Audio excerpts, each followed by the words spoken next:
ni dagabana so minnu jɔlen na ni ye DSC Samake construction maaw bolo nɔ di awɔ DSC Samake construction maaw u bi so jɔ i be ala kale ko so ale dɛsɛna de u ka baara tɛ sojɔ dɔrɔn ye dɛ u be so planw ni ka olu bɔ BTP topographie u be ni bɛɛ lajɛlen ni ka o kɛ n'i b'a fɛ ka terrain san papier jɛlen DSC Samake construction bi terrain feere so finition ɲuman u b'o kɛ décoration u be o fɛnɛ ni ka o kɛ e de be station baara la i b'a fɛ ka station ni ka o jɔ u be station ɲɛnɛmanba ni ka olu fɛnɛ ka olu jɔ ka supasima ɲuman ka o k'i ka so la ka nɛgɛ ɲuman k'a la o n'a ɲɔgɔnna wɛrɛw i ka so jɔlen tɛ bin a yɛrɛ ma fiyewu DSC Samake construction b'a ka baara ni ka o ɲɛdɔn i mago bɛ kunnafoniya wɛrɛ la sa i senfa biribiri i ka se u dagayɔrɔ la ni o ye Moribabugu ye station Orix masurunya la Coy nɛgɛjuru sira 70 41 27 59 66 23 18 58 baara ɲɛdɔn o ka to baara dɔn b'a bolo DSC Samake construction maaw u b'u ka baara u b'a ɲɛdɔn.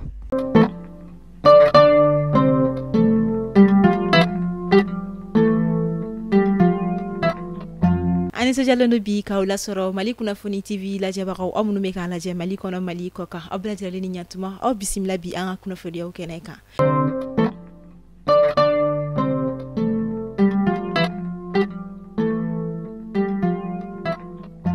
Kunnafoni daminɛ la ka sanga ni kunungo alamisa ye novembre kalo tile 28 sanba 2024 an ka jamana furancɛ fanga ɲɛma général d'armée Assimi Goïta a kɔni ye cidenkulu dɔw kɔni bisimila kuluba palais kɔnɔna la minnu yɛrɛ minɛnen tɔni tundo Russie jamana vice premier ministre yɛrɛ kɔni fɛ ni a bɛ fɔ ma ko Alexandre Novak sigi kɔnɔna la u kumara fɛn caman kan ni o kɔni bɛ tali kɛ walasa u bɛ se ka bolodi ɲɔgɔnma kɔni sinsin cogo min na jamana fila ni ɲɔgɔn cɛ ni o ye Mali ani Russie jamana kɔni ye i ka dɔn k'a fɔ courant ko ta fanfɛla fɛ ka taa se économie ma fo ka taa se finance yɛrɛ ko ɲɔgɔn ma lajɛ min kɛnɛ kan an ka jamana ministre des affaires étrangères tubinɔ ni o ye Abdoulaye Diop fo ka taa se an ka jamana économie et des finances fana ministre ma Aluseni Sanu.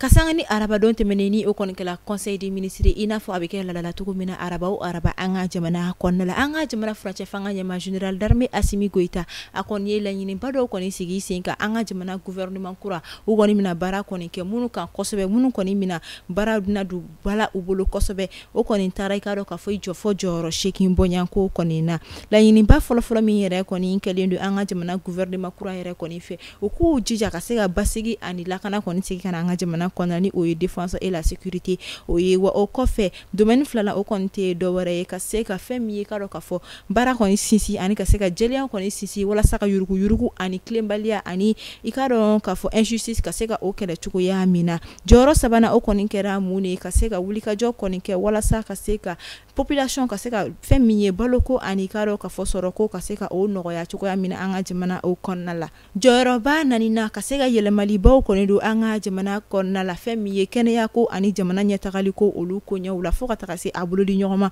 o koɲɛw fɛnɛ kɔni na jɔyɔrɔba duruna o kɔni kɛra kalanko ye ka se ka fɛn min ye fɛɛrɛ bɛɛ kɛ walasa ka se ka kalanko ka se ka o kɛ ka ɲɛ ani ka se ka baara kɔni di ka dɔn k'a fɔ sifinnakaw kɔni ma cogoya min na u sisinna yɔrɔ wɔɔrɔnan min fana kɔni kan ka se ka basigi sigi ka na fɛn min ka dɔn k'a fɔ sigidaw kɔnɔna la cogoya min na ani hakilisigi cogoya min na o la jɔyɔrɔ 7 la o kɔni sigila ka na ka se ka bolodi ɲɔgɔnmaw kɔni sinsin an ka jamana ani jamana wɛrɛw ni ɲɔgɔn cɛ an ka jamana ka ɲɛtagali o sira kɔni fɛ bonya ani karama o kɔnɔna la cogoya min na kɛrɛnkɛrɛnnenya la AES jamana ni o ye Alliance des États du Sahel kɔni ye o la u jɔra yɔrɔ 8 min kɔnɔna n'u bɛna baara fana kɛ o kan kosɛbɛ o de ye kɔni ye ka se ka condition kɔni créer cogoya min na walasa fɛn min ka dɔn k'a fɔ jamana ɲɛmaa sigi kalafili kɔni baaraw bɛ se ka labɛn k'a kɛ k'a ɲɛ cogoya min na ka sɔrɔ yurugu ma kɛ a la jɛlenya kɔnɔna la ani bonya kɔnɔna la walasa ka se ka transition kɔni o ka ban cogoya min na ni ne kɔni bɛ an ka jamana gouvernement kura kɔni bolo u bɛna baara kɛ minnu kan kosɛbɛ ka se ka sinsiko ka kosɛbɛ walasa jaabi ɲuman kɔni bɛ se ka sɔrɔ cogo min na donna a nata olu kɔnɔna la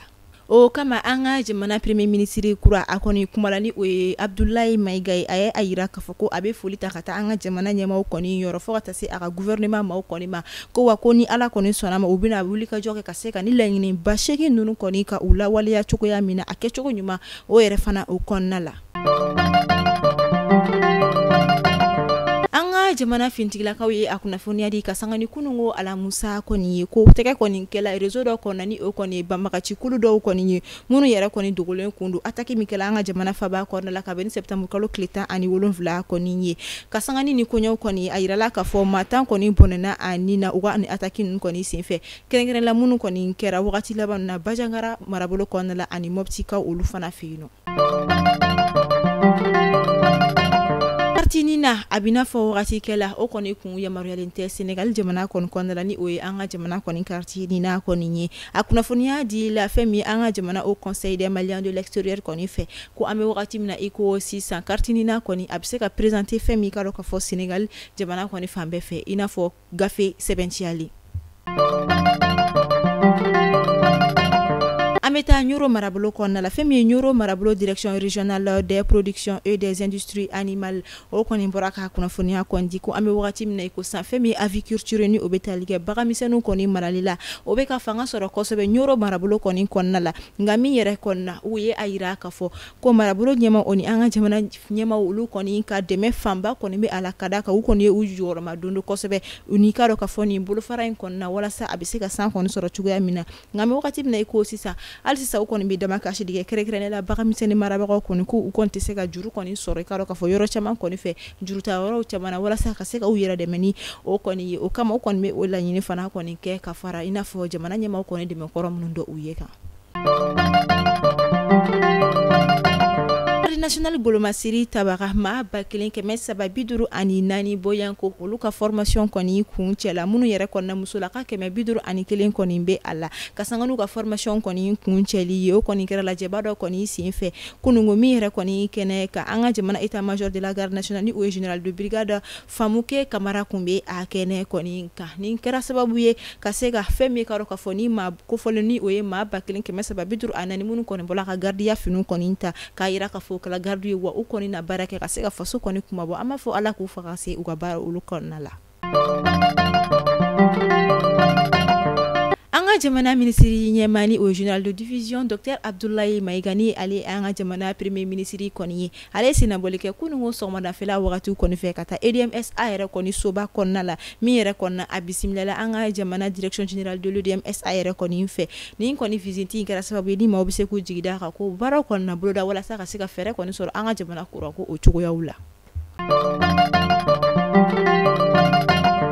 Kasangani kunungo alamusa an ka jamana ministre de l'industrie et du commerce Musa Alassane Diallo ale kɔni station kura dɔw kɔni inauguré ni ko ye olu kolobo kari min kɛra an ka jamana kɔnɔna la station minnu kɔnɔna camion caman b'a la ani machine mafɛnw caman kɔni b'a la min yɛrɛ kɔni bɛna kɛ taji mara yɔrɔ kura kɔni ye an ka jamana o kɔnɔna la lajɛ yɛrɛ kɔni kɛnɛ kan fɛn min ye directeur général de l'agence kɔni kun bɛ yen nɔ ni o ye Alimamun Aga Alassane fo ka taga se Bamako commune wɔɔrɔnan kɔni o mairie fɛnɛ kɔni ma Aminata Jakite ani ka taa se maaba caman wɛrɛ kɔni ma ɲɛfɔlu kɔnɔ a yirala k'a fɔ ko ni station kura yɛrɛ kɔni jɔra i ka dɔn k'a fɔ hectare 1 de kɔni bonyanko kan min nafolo kasabi bɔlen tɛ la i jɔ fɔ sɛfɛ wari 400,000 bonyanko yɛrɛ de kɔni na an b'a fɔ ala ka station kura jɔli kɔni kɛ an ka jamana dayɛlɛli sira kura dɔ fana kɔni ye.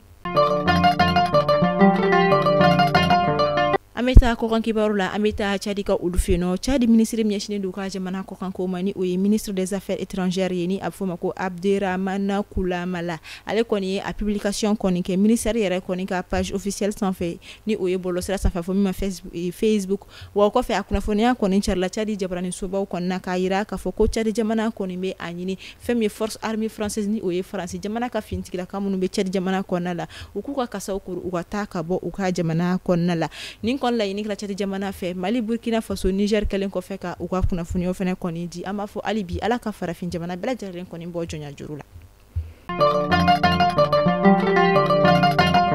An bɛ segin ka na Senegal jamana kɔnɔna la fɛn min ye Senegal jamana ɲɛmaa Bassirou Diomaye Faye a bɔra ka kunnafoniya kɔni di ka sanga ni kunungo alamisa kɔni ye ko a b'a ɲini force armée française fɛnɛ kɔni bɛ Senegal jamana kɔnɔna la u k'u ka kasaw kuru ka taga bɔ Senegal jamana kɔnɔna la a ye ɲɛfɔli kɛ ka sanga ni a ka laɲini kɔni kun ye ko ka d'a kan France jamana kɔni ka finitigilaka minnu bɛ a ka jamana kɔnɔna la o tɛ ale ka jamana ka yɛrɛya kɔni segin a ma o ko fɔ o kama k'a b'a ɲini France jamana kɔni ka militaire bɛɛ lajɛlen kɔni ka segin ka taga u bɔyɔrɔ olu kɔni na ni déclaration fɛnɛ kɛla ka bɛn ni Tchadi jamana fɛnɛ kɛlen kɔfɛ ka ni déclaration kelen yɛrɛ kɔni kɛ hali bi ala ka farafin jamana bɛɛ lajɛlen kɔni sankɔrɔta.